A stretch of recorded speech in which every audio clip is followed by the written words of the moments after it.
Bizde bu Akku fontanı деп аталат.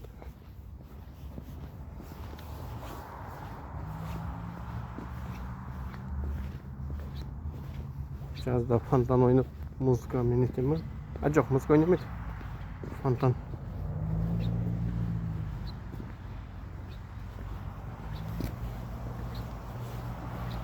Бізде Қаратал шағын ауданы. Тіл сарайының арт жағында.